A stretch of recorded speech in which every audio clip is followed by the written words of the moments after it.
What is going on, everybody? It's the France, and we're here for AEW on TBS review for April the 13th, 2022. A pay-per-view style show, even Tony Khan said so himself, with one of the, which it's an AEW show, and if we're talking about pay-per-view underwhelming endings, you come to the right place, because what the fuck was that, Tony? Tony Khan put out on Twitter yesterday, I think, or Tuesday, or Wednesday, or Monday, whatever, that there's going to be an overrun tonight. Okay, what are they going to do? We're going to have a title change. It had to be the tag team titles on the line at the end, or the Ring of Honor title, TV title at the end, and we're going to get a big fucking match and a title change. No other reason to do it. We got the title change. That was obviously going to happen.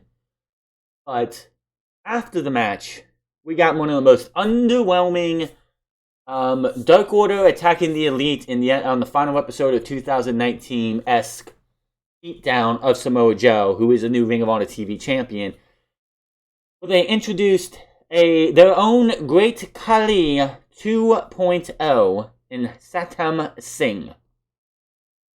Crowd shitted all over it. Everybody online is shitted all over it. I don't see any positive in any of this. This was a very good show, but not a perfect show at all. Not even close. Marina Shafir vs. Sky Blue should not have happened on this show. That was an absolute... Everyone wants a women's match. The actual women's match, and it was absolutely just terrible. I have never seen a hot crowd in New Orleans. You guys deserve a pay-per-view because you guys brought it tonight. Tony Schiavone did say that they were supposed to be here in either at sometime in 2020, but of course COVID hit and everything got rearranged, so they were here tonight, and you guys showed up. You guys said, hey, Tony, don't forget about us. Give us Revolution or Full Gear in the next year, because they were a damn good audience tonight. Outside of Marina Shafir versus Sky Blue, where there was silence for that match, and we'll talk about it later. The AEW World Tag Team titles on the line as Jungle Boy and Luchasaurus take on Red Dragon. Apparently, they're not the Jurassic Express anymore because Marco's out of here. The Ring of Honor TV title, Minoru Suzuki versus Samoa Joe. Eddie Kingston, Santana Ortiz versus Chris Jericho, Daniel Garcia, and Jake Hager. Keith Lee and Swerve Strickland versus Ricky Starks and Powerhouse Hobbs in a banger. Let's just say this right now. Jungle Boy, Luchasaurus, Red Dragon, banger. Minoru Suzuki versus Samoa Joe, banger. CM Punk, Penta Oscuro, banger. Eddie Kingston, Santana Ortiz versus Chris Jericho, Daniel Garcia, and Jake Hager. Wasn't a banger, but it was a decent match. Keith Lee and Swerve Strickland versus Ricky Starks and Powerhouse Hobbs, banger. MJF versus Sean Dean, we'll get to that too. That was also on this show. Not a banger, but it's built into the bigger story of MJF and Wardlow. And then Marina Shafir versus Sky Blue. Meh. So, having like 90% of your show be bangers. What else can you say? Really good show, but the ending and the Marina Shafir and Sky Blue ding this show. Like I said, the weakest of, one of the, outside of the Marina Shafir Sky Blue match, Kingston Santana Ortiz versus the JAS was okay. So, it wasn't terrible, it wasn't great, it was okay. So, we started with CM Punk versus Penta Oscuro. I know people were complaining online, why is this match happening without no build? CM Punk, over the weekend, said, hey, somebody wrestle me on Wednesday night. Penta Oscuro was the one to say, hey, I'll wrestle you, let's do this. And Tony Khan said, boom, I'll book it. You know what's funny is that these guys tweeted these out, and I guarantee you they were probably in the vicinity of each other tweeting these out or having these tweet out. So, or they were talking and saying, hey, let's have a match, whatever. But this was good. This was great. CM Punk is great. He is looking better and better every time. I know people are questioning CM Punk coming back and everything, and yeah, he looked a little... He looked good in all his first few matches, but he did seem to have a little bit of rust, which is always going to happen. But that stuff's been gone a long while, and this dude, him and Penta went out there. They had a shoving match. We had our first chop off of the night. We had a better one in the main event, but we'll talk about that here in a bit. So, this was CM Punk. Okay, so I know we had the WWE drones and WWE bots and everything. There is a spot in this match that CM Punk was either going for a Spanish fly or a Hurricane Rana off the top rope. I don't know what the fuck happened, but CM Punk went to bounce off the ropes and slid and fell. Both guys fell. And you know, the E-drones are going to be, look, you guys all think AEW is so good. Look at this spot right here. And look how these two fucked it up so badly. And blah, blah, blah. It's like, shut the fuck up. It happens. It happens. Two guys going out there. The ropes are fucking sweaty as can be. Perspiring. These guys have been wrestling all over the fucking ring. It happens. Balance, you can lose your balance, and things can happen. So, anybody who has a problem with it, go fuck off. Anyway, I'm sure EC3 tonight, for the first two matches, probably have a conniption because, as you know, in his control your narrative, you're not allowed to tope through the middle rope. Which I can understand because, yes, the tope suicida is done way too much. CM Punk and Jungle Boy, which was in the second match, hit tope after tope after tope. So I'm sure Mr. EC3 somewhere is having a conniption like anyone else, as I figured he would. So these two going back and forth, they're having themselves a fucking banger of a match. Punk did he fell down from the slip and was hobbling with his holding his knee and hobbling it for the majority of the rest of the match. He did have his big power up moves, which adrenaline is a hell of a thing. I hear when you have that adrenaline pumping in your body, you can't feel a thing half the time. I hear. So CM Punk was able to hit the rising knee strike in the corner, pulls Penta out into a clothesline. Punk signals for the GTS. He hoists Penta up. Penta blocks it by grabbing Punk's knee and on the way down. He goes for the package power driver. Punk escapes, but Penta gets him in the position for the arm breaker. Punk reverses into a roll-up. Penta kicks out. Penta goes for a springboard, but Punk catches him on his shoulders. Hits the GTS. 1, 2, 3. CM Punk picks up the win.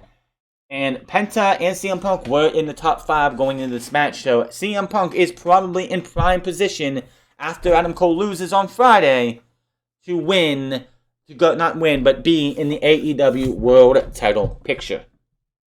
And I'll talk about it later with the MJF Wardlow stuff, but CM Punk could be your next AEW World Champion, and it leads to things with both Wardlow and MJF later on. Video from earlier today shows the JAS touching down on the private jets. Only Eddie Kingston, Garcia, and JK, Jericho, and Garcia. Apparently, the old Matt Morant and Angelo Parker were supposed to meet them there. But as they were coming out, Eddie Kingston and Santana Ortiz are in a car nearby, and they're like, on site, we're going to see you later. They drive away. Matt Morant and Angelo Parker are beaten down, and Angelo's shoes were stolen by LAX. And yes, I'm going to call them LAX until they give me a fucking name. AEW World Tag Team Title match, Jungle Boy and Luchasaurus versus the Red Dragon, Bobby Fish, and Kyle O'Reilly. This was another good match. And when Tony Khan said there's going to be an overrun, I'm thinking, well, whatever happens in that overrun, we're going to get a title change. So I was like, if this would have ended up being the main event, Red Dragon was winning. Red Dragon was winning. There's no reason to have an overrun if you're not going to have a big title change. So if it wasn't in the main event, then I was seeing this as going Luchasaurus and Jungle Boy's way. Christian actually came out with them on stage, gave them both fist bumps, and they walked on, and he went to the back. No Christian Cage. Adam Cole was not with Red Dragon. So, of course, Adam Cole is probably not even in... Adam Cole's probably not even in New Orleans. He was probably in Texas, or is heading to Texas, because he has the tough match on Friday night. So, I'm sure that's where Adam Cole... Either Adam Cole is probably at home and not here tonight, as he has plans for Friday. Jungle Boy and Fish start off. Jungle Boy hits a flying head scissor and drop kicks to take control. Fish goes low to take back control and hit tags in O'Reilly. Trust me, anybody doubting Red Dragon for whatever fucking reason, they showed you tonight why they will be AEW World Tag Team Champions sooner than later. I think by the time, when Adam Cole eventually does win the AEW World Championship, whether that's next year or the year after that or some other time, Fish and O'Reilly will probably win the AEW World Tag Team titles, and we'll get that Undisputed Elite look of all three men actually holding the gold instead of what they did a couple weeks ago. But man, Jungle Boy's great. Luchasaurus is good too. Riley hoists Jungle Boy up to the top rope. He follows him up and grabs Jungle Boy's arm. Luchasaurus comes in for save, gets hit Riley on his shoulder. Riley reverses with a guillotine. Wow, he has this. This was fucking fantastic.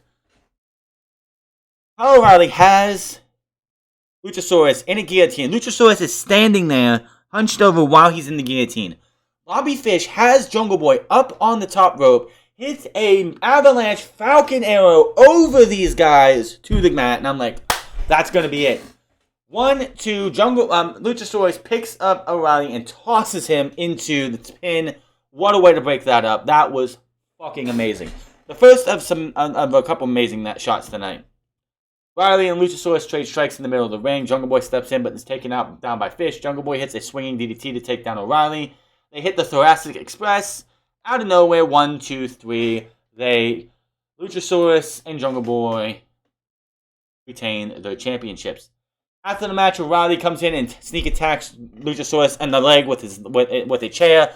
Beats down both of these guys. He's saying this is bullshit, BS, and all this other stuff. Fish stumble away, but out comes FTR, who was still coming out of the heel tunnel for whatever reason. They hold up, Cash holds up both of his titles. Dax holds up his Ring of Honor tag team title. I felt like they were going to be like, we got these, we want those. But they got into an argument with Red Dragon, which Red Dragon Bobby Fish was pointing out, even though you couldn't hear what he was saying, that they want those titles maybe. So it wasn't announced at Battle of the Belts, but it feels like we're going to get ourselves an FTR Red Dragon tag team match for the Ring of Honor tag team titles. Shut up and take my money.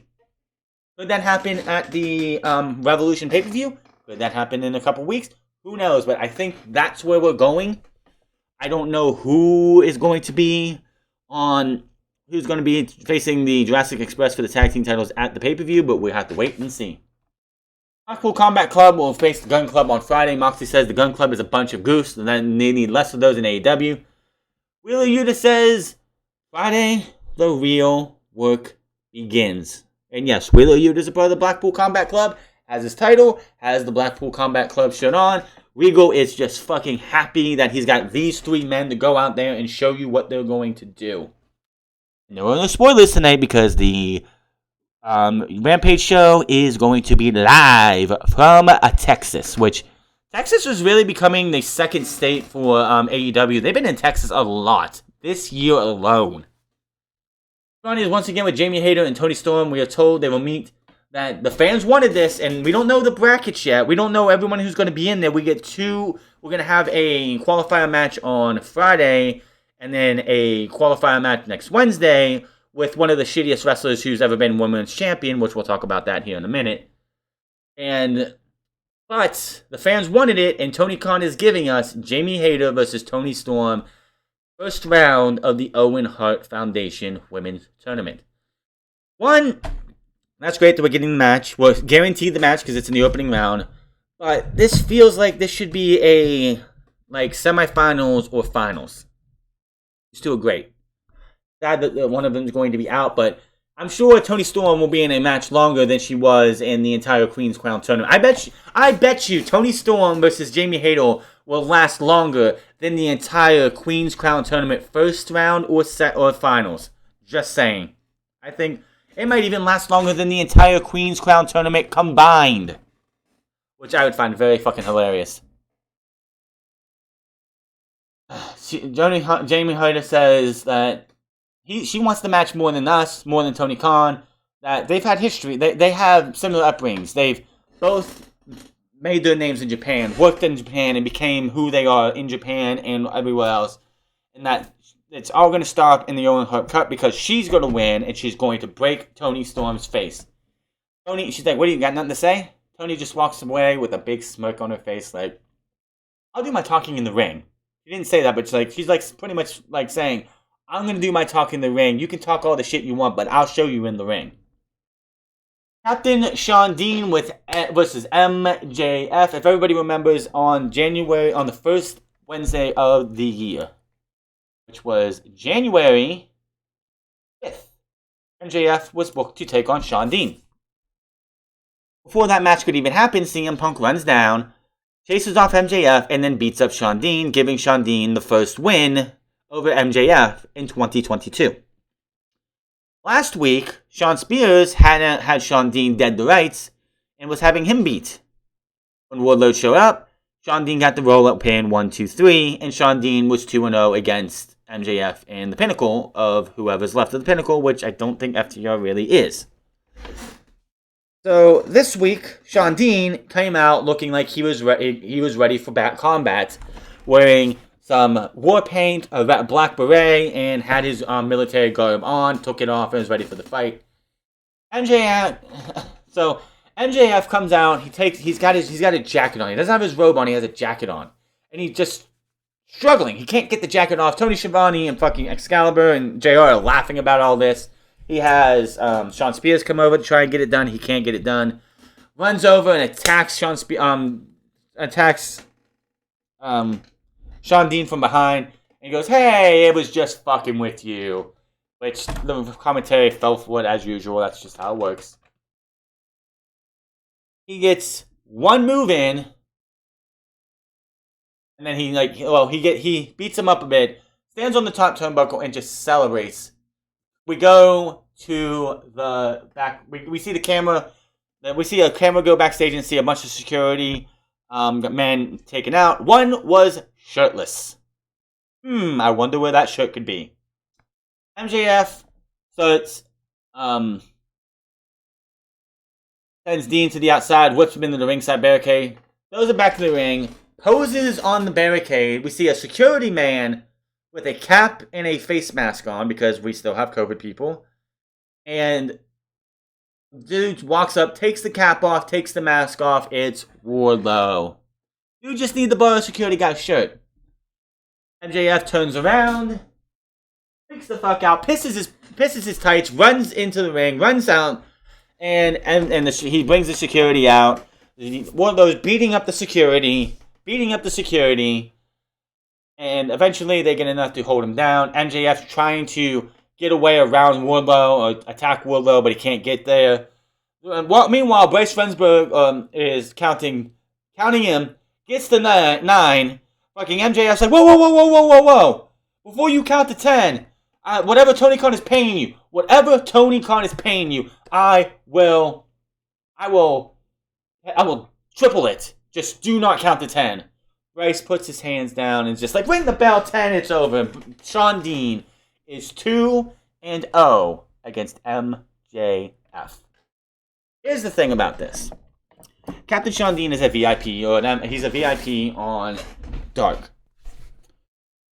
Wouldn't it have been smarter to have Captain Shawn Dean not lose matches on Dark, so when you see his record for 2022, he would be undefeated? So when he eventually loses to MJF, it's like, oh, MJF beat somebody who hasn't lost this year. It just kind of takes away from it, I believe. MJF gets in the ring after Wardlow finally gets taken away and everything is clear. Shawn Dean's gone. He's 2-0. He's 3-0 against MJF. Shawn Spears, the Pinnacle. Which, that's basically just who is in the Pinnacle now. And he gets in Remsburg's face. He shoves Remsburg. Remsburg's not having any of this. Shoves him. Shawn Spears is able to get between him. The commentary is like, Shawn Spears probably just saved MJF a suspension and thousands of dollars in fines because he was about to strike a referee. Backstage, we see Wardlow, who was taken out by security, just destroying these guys, gets in front of the camera and says, I'm not going to stop until I get what I want. I want you to release me from my contract, and he breaks the camera. We come back to the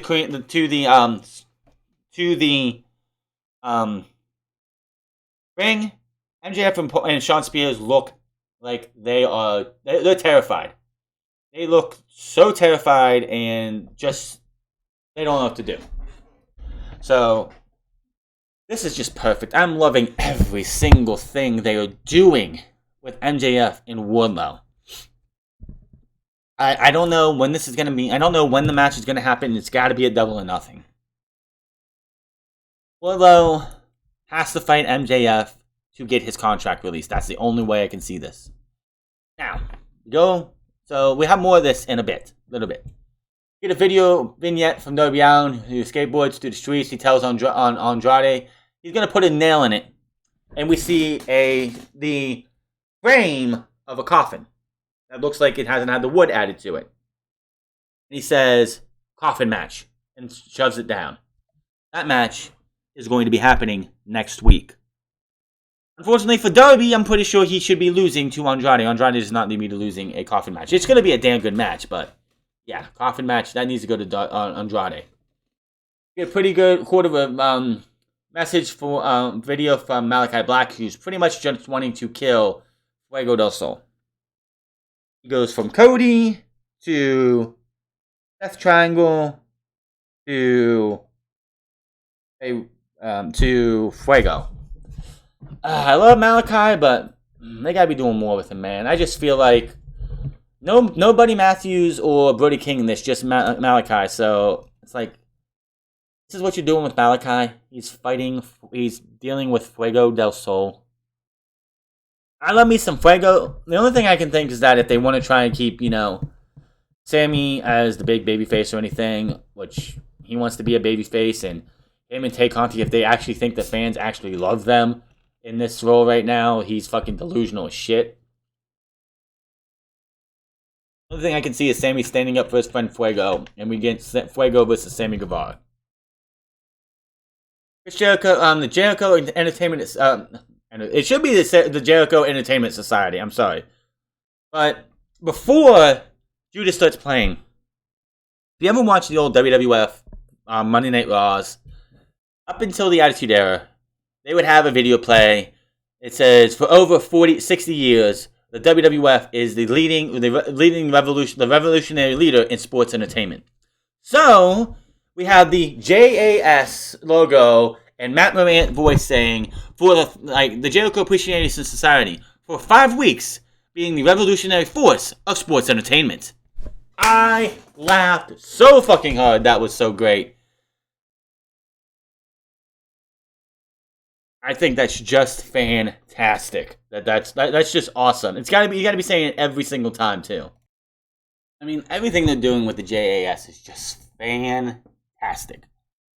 I mean, we still need to find 2 more people to join the Combat Club, but this is obviously where this is going to go. Right now, the Combat Club has established themselves. The Jericho Appreciation Society has established themselves. We need 2 more people in the BCC, which right now you just got Wheeler Yuta, so you're going to wait a bit. But I'd say near All Out time, we get the Jericho Appreciation Society versus the Blackpool Combat Club, sports entertainment versus professional wrestling, blood and guts. It's gonna happen. Tony Khan does not see Stadium Stampede coming back anytime soon, but blood and guts, he is absolutely saying is going to happen sometime this year. So I'm saying that obviously this is where we're going. Kingston comes out wearing a Thump shirt, which, God, I wonder how many those political idiots out there are like, oh my God, he's supporting Trump. Oh, that's right, it's Thump. Which, if anybody doesn't know, they were in New Orleans. This was the Junkyard Dogs. This was his yard. This was the Junkyard Dog's yard. He had Thump on the back of his tights. Eddie Kingston comes out with a Thump shirt. That is fucking cool. Flops to him. Santana comes around. Ortiz has fucking Matt Menard's shoes around his neck.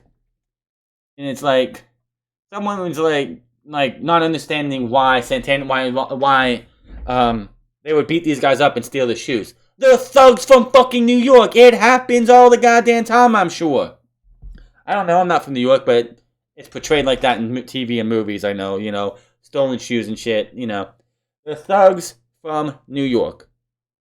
They're going to beat your ass, they're going to take your shoes, and they're probably going to sell them on eBay. And make money off of them too. Well, not even eBay, just sell them to the boy down the street. I mean, fuck. Didn't Eddie Kingston steal Matt Jackson's or Nick Jackson's shoes when him and Moxley were going for the tag team titles last year? And you don't understand why they stole their shoes? So, like I said, this was an okay match. It was fine. Hager takes some cheap shots for the apron as Ortiz and Jericho tape. On Ortiz and Jericho takes a tag and tags in Hager. Double flapjack on Ortiz, and Hager goes to work on Ortiz. Ortiz goes low to attack Hager's knee and manages the sunset flip for a pin attempt. Hager powers Ortiz in the corner and Garcia tags in. Garcia brings in Jericho, hits a belly-to-back suplex on Ortiz and a cocky come on, baby, pin attempt. Which, that line right there is actually what was the genesis of Adam Cole, baby, if you didn't know that. I find that very interesting. Time for break. Ortiz is still getting beat up by Jericho. Ortiz charges right into a drop kick by Jericho. Jericho flips off Kingston and throws him into the ring. So, the match is going on, and it's a good match. It's not the best. It's good. Matt Moran and Angela Parker come down. I don't know how, I run around outside because I live in a small town. I can walk out and everything in my bare feet and stuff, but having to run down that fucking aisle with no shoes on, that had to fucking feel weird for for Angela Parker. They come down. Ortiz and Santana try to take them out. Kingston tags in, hits an explosive suplex on Garcia. Kingston goes to the top spinning back fist, but Garcia pushes him off. And Jericho, with Floyd to the back, Garcia covers 1, 2, 3, and the JAS pick up the win as they should have, in the way they should have. The Jericho Appreciation Society just beat the shit out of all three of these men. They stand tall and celebrate, and that is entertainment. Sports Fest is back with MJF, who is very upset. Mark Sterling says he has the right to book Wardlow against anyone he wishes, at any time, any place. MJF says he has the best idea, hands an envelope to Jose, who suddenly appears and says he's going to send the Butcher after Wardlow. Butcher comes in the screen and just goes, Rah! That's next week. Wardlow versus the Butcher, which I'm sure is going to have some kind of fuckery and all that stuff, but from what we get to see, I'm sure Wardlow and Butcher can have themselves a big, beefy match next week. Serena Shafir makes her AEW main TV debut. She's been on Dark and Dark Elevation every so often. Usually just Dark for their tapings in Orlando. This match was not good. This match was not good at all. The crowd did pop when they announced Sky Blue, because Sky Blue is loved by everybody since she made her debut literally 2 days or a day before All Out. The Rampage before All Out, she made her debut. She was in her hometown. The fans went nuts for her. She was offered a spot in the Battle Royal for the injured Julia Hart, which they injured to take her out of the match. And she's been off and running since. She's still very, very green. But she's got something a lot of these talent do not have for the women's division. The fans love Sky Blue.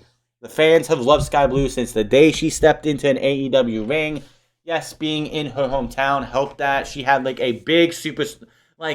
if you go back and watch that match, I believe she had against Red Velvet, she was more over in that spot than any other woman on that weekend. Don't even deny it. In her hometown, Sky Blue was the most over woman in that entire weekend.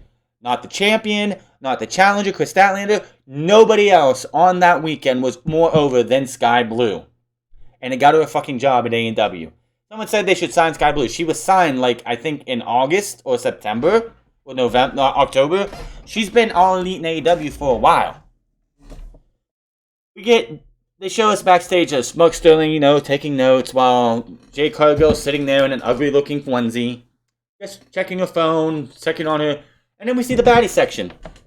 Hero Hogan and Red Velvet are in this baddie section. Why? The fans died in this match. The fans did not care for anything Marina Shafir did. Marina Shafir against Sky Blue was an absolute mistake. If you're going to showcase Marina Shafir, put her in the ring with somebody who actually isn't all that green. Unfortunately, Sky Blue, I love this girl. I think she's going to do great in this company in a couple years. She's not ready to be. You needed somebody in there who was who can hold their own. You're not going to put her. I know you're not going to put her in there with a Ruby Soho or Shida or somebody like that, because you don't want to bury those women. But this was bad. She overpowers Blue. Blue tries to fight up, but Shafir grabs her hands and puts her down in the overhead throw, which didn't look good. She spent most of the match just taunting the baddie section for some stupid fucking reason. Blue tries to attack from behind, but quickly takes control, locks in the triangle submission, and finishes the match. This could have been so much better, but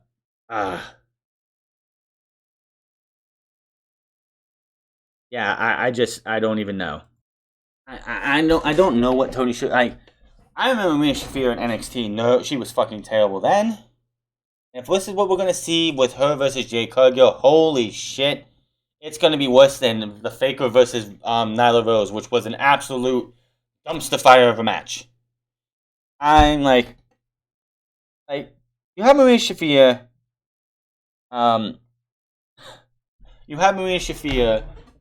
building her up as the problem. She is a problem. She fucking's not good. This was bad. It's absolutely bad. Going backstage, we have Lexi Nair. Again, after Friday, trying to get a word with Hook. Hook will compete on Wednesday night for the first time next week.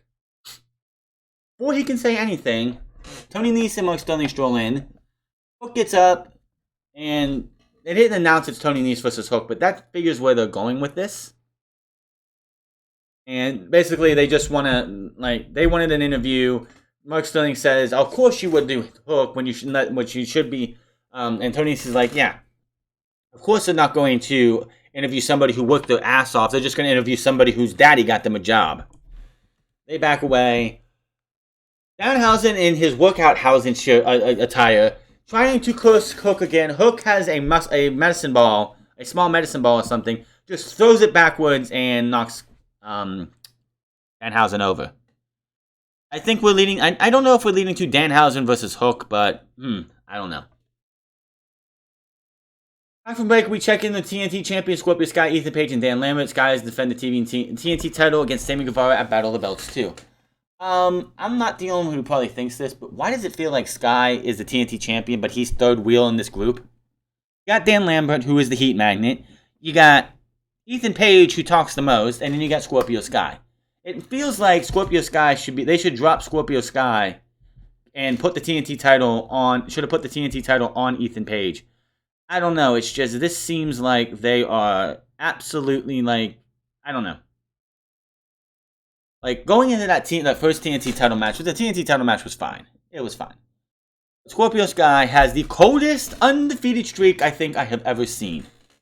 Samoa Joe in Impact Wrestling had a harder streak than this. Goldberg, of course, had the hardest undefeated streak ever until Asuka had hers before it got snuffed out by Charlotte 9000 because Charlotte has to have every accolade to her name. But I don't know. I'm sure Sammy versus Sky will be fine, but it's just, man, I'm looking at Battle of the Belts 2. We get the Ring of Honor title is going to be on the line at Battle of the Belts 2. We'll talk about that here in a second. I'm thinking Battle of the Belts 1 was underwhelming and just meh at best. You had the FTW title, the TNT title, and the women's title on the line. And it just felt like it's just something Tony Khan's throwing out there for a 1 hour show with no thought, heart, or desire behind it. He's got this money from TNT and this contract that says he has to have four quarterly specials in a year. And Battle of the Belts 1, I didn't even watch because it was predictable as fuck who's going to win those matches. Battle of the Belts 2, it's the same fucking thing. There's no way Scorpio Sky is losing to Sammy Guevara already. There's no fucking way Thunder Rose is losing the women's championship already. And there's no fucking way Jonathan Gresham is losing the Ring of Honor World Championship. So there is literally any fucking reason to watch the show. Thunder Rosa versus Nyla Rose is not going to be that great of a match because Nyla Rose is not that good of a fucking wrestler. Not like Thunder Rosa is good and she can do her best, but it's I don't really care. Sammy Guevara is, the whole thing they're doing with Sammy right now is just killing his character completely, and they need to turn him heel ASAP. I just hope he doesn't go with Cody Rhodes and be like, I don't want to turn heel because I love each and every one of you. No, don't do that. Please turn heel soon.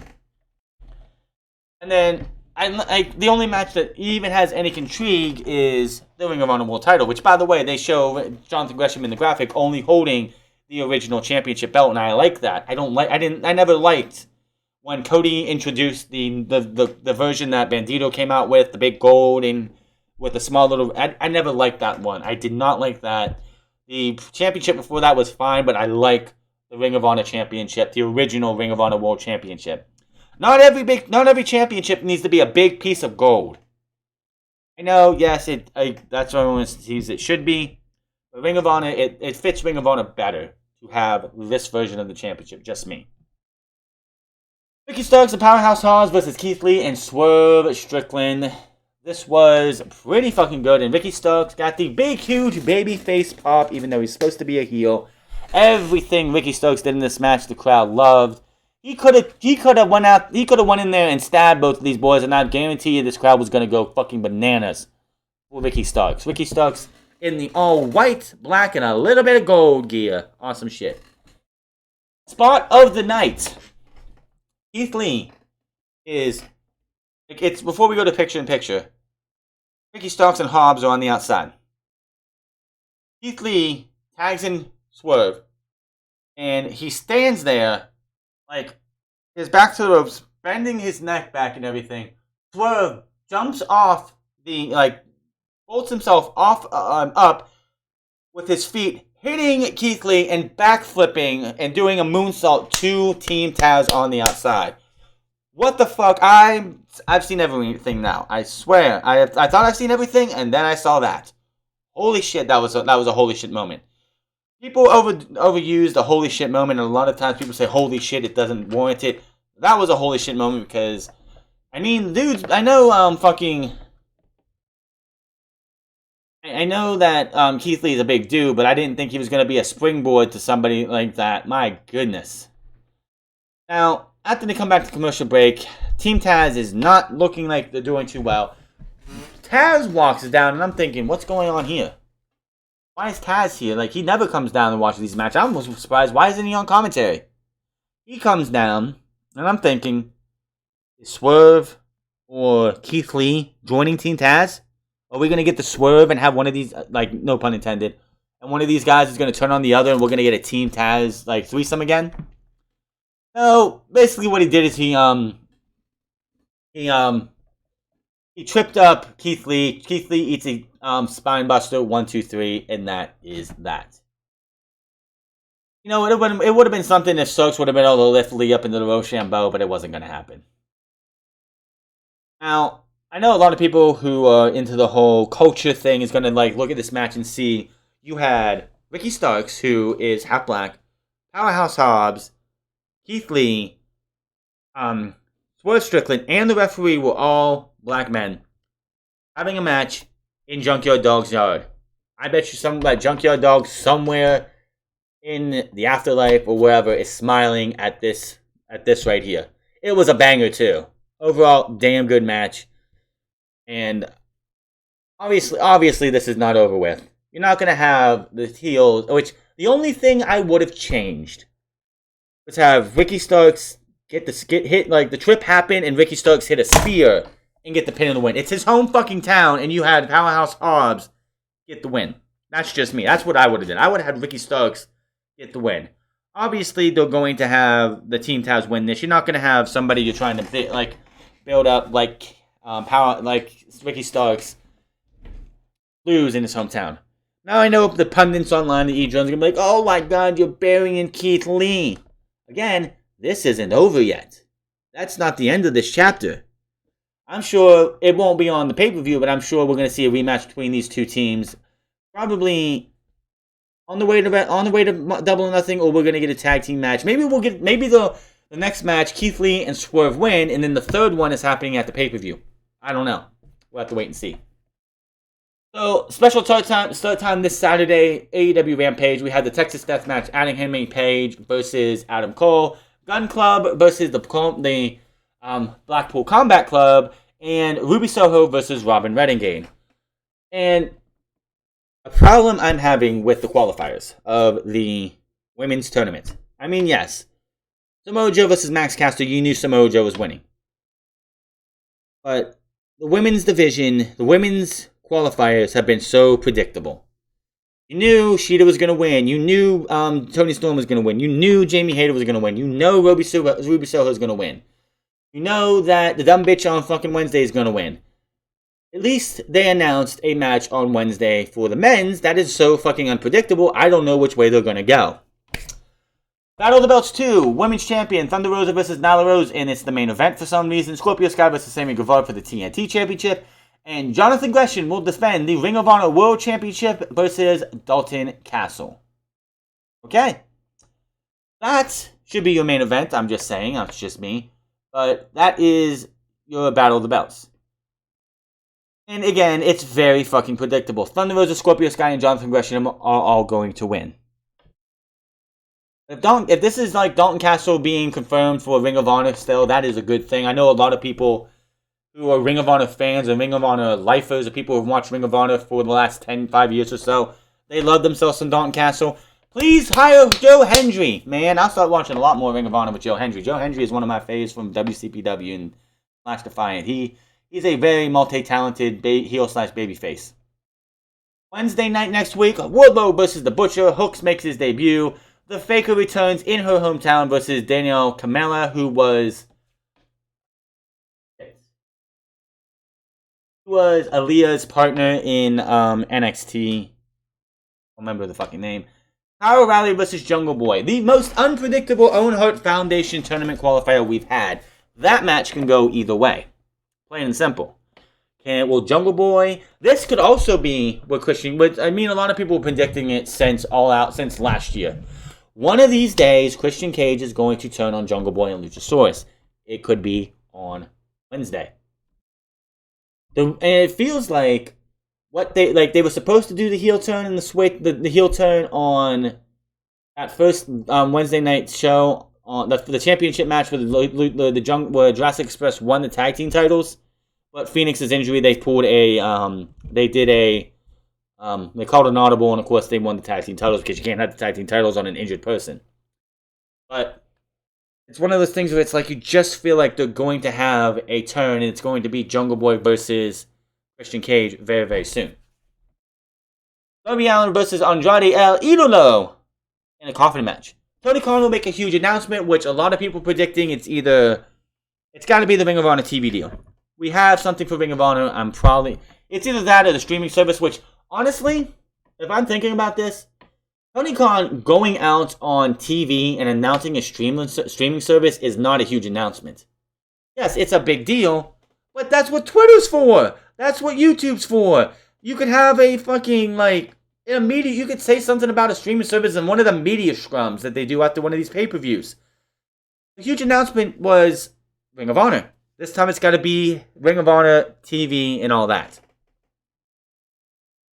Bonnie's backstage with Thunder Rosa, Nyla Rose and Vicky Guerrero are up. They're holding a cake. Rose is holding the cake because they're celebrating. She's going to be the shortest women's champion in history, which I believe is Nyla Rose. Which, that's kind of ironic that they have Nyla Rose come up and say that they're the shortest women's championship reign because Nyla Rose is the shortest women's champion in AEW history. He's like, do you guys think I'm stupid? And just takes the cake and smashes it in the fucking Nyla Rose's face. Nyla Rose goes to attack, knocks Vicky down, gets to Thunder Rosa, beats her down, and last thing she says is, "Joke's on you, bitch, I like myself some cake." They break it up, she goes away. Main event, Ring of Honor World Television Championship, Minoru Suzuki versus Samoa Joe. Bobby Cruz doing the introduction. He has to do an introduction for every single Ring of Honor match that is in AEW, whether it's on a pay-per-view, Battle of the Belts, Ring of AEW Wednesday night, or Rampage, Dark Elevation. I don't care what it is. Bobby Cruz has got to be there, ring announcing. It's just part of the package. Next, they need to get Ian Riccaboni and his partner. I can't remember the fucker's name. Ian Riccaboni's got an easy to remember name. The other guy, I can't remember his name off the top of my head. But it's like, you got to get those guys back, and they need to call these matches just because it makes it more Ring of Honor official. Jay Lethal and Sanjay Dutt are sitting ringside, and Jay Lethal's holding a box. We'll talk about that in a bit. And Suzuki comes out with his Kaze ni Nair, which I never knew what the fuck people were saying, and I've heard Brian Alvarez say it or something. It's like, what the fuck? I see it written now, so there you go. This was Slapfest at the best. This was a chopathon. And oh my god, Samoa Joe's chest. Yes, Minoru Suzuki had a red chest after all this and a little bit of blood, a couple broken veins. But Samoa Joe his chest was red as shit. He had a vein popping out on the top by his shoulder. It was some nasty shit. Chop, chop, chop, chop, chop. Elbow, elbow, elbow. Chop, chop, chop, chop, chop. Nothing for the first 5, 6, 7 minutes of this match was nothing but chops, a few elbows, chops, a few elbows. The very next move we got out of, after all the chopping they would do, was a shoulder block and a couple other things. This was brutality at its finest. Just, holy shit. Chop after chop. These guys were just loving everything they were doing. The crowd was into this. This was hot. We go to the ring. We go to commercial. We come back. I'm like, oh, this is going to go another 5 minutes or so. Joe puts Suzuki on the top rope. They're fighting for that. There. He wants the muscle buster. Suzuki goes to the armbar. Joe Powers gets the muscle buster. 1, 2, 3. Samoa Joe wins the Ring of Honor Television Championship. I knew the title change was going to happen. They don't have the services of Minoru Suzuki as much as I'm sure Tony Khan would love to. His main base is, of course, New Japan Pro Wrestling, but God, man, I just love it when they have Minoru Suzuki on here. He's had bangers with Joe, Moxley, and Bryan Danielson. I want to see Minoru Suzuki versus CM Punk, but I don't know if CM Punk wants Minoru Suzuki. I want to see Minoru Suzuki battle Wheeler Yuta, the Combat Club version of Wheeler Yuta. I think that would be a banger. So like, Joe gets the title, they get the graphic that says he's new champion and stuff, and then we hear, Joe, oh, congratulations, Joe, here's a special surprise for you. Pulls the box, pops it open, and flips him off. I'm like, really? Lights go down. Lights come up, and I'm like, who the fuck is this guy? It's this big, huge fucking, surprisingly, he's 7'3", former professional basketball player from Punjab, India. He clotheslines Joe, helps Lethal and Dutt beat him up. They tries to fight. Joe tries to fight back, but Singh grabs him from behind in a head vice, the Great Khali style. Lethal finishes off the beatdown with a lethal injection, and that's how the show ends. And I'm sitting here going, you needed an overrun for that. You couldn't let these guys go another 2-3 minutes of just slapping the shit out of each other, maybe slapping each other in the face, something. You had to end the match to give us that. Now, I'm not going to say that Satan can't be something big, but he's 7'3". WWE has Omos, and Omos' ceiling has already been hit. I don't care how good of a booker you are. 7'3" guys in 2022 have a very short shelf life in the professional wrestling world. This guy could have a banger with somebody. Maybe you have him versus Paul White. Like, I mean, remember when Braun Strowman had his first match with Big Show? How that was a surprise nobody saw coming. It was actually a damn good match. This just is like, it's like if you come off as, oh God, he's Great Khali 2.0. That's not a good thing. People have shit all over this already. You say you need an overrun.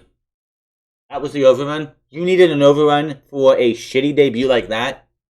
Now, if you take Satan out and you put Claudio Cesaro, who is Cesaro, in that spot, and you have Cesaro and Chris Hero, the Kings of Wrestling, in that spot to help beat down Samoa Joe, that's a fucking great ending. But this wasn't it. This was so underwhelming. This was such a misplay by Tony Khan that I just don't care. I don't care about Satan on his first day. That was just the drizzling shits. I don't know what Tony Khan was thinking. You made a big deal about an overrun. We get 1, 2, 3 at 10 o'clock. 10 o'clock, the bell rings for the title match, for the title change. And you spend the next 3 minutes wasting our time on that. Now, Jay Lethal he is damn good, but him being a heel and having a big muscle is fine. But this is what you did. This was bad. There's no way else to put it. This was just bad.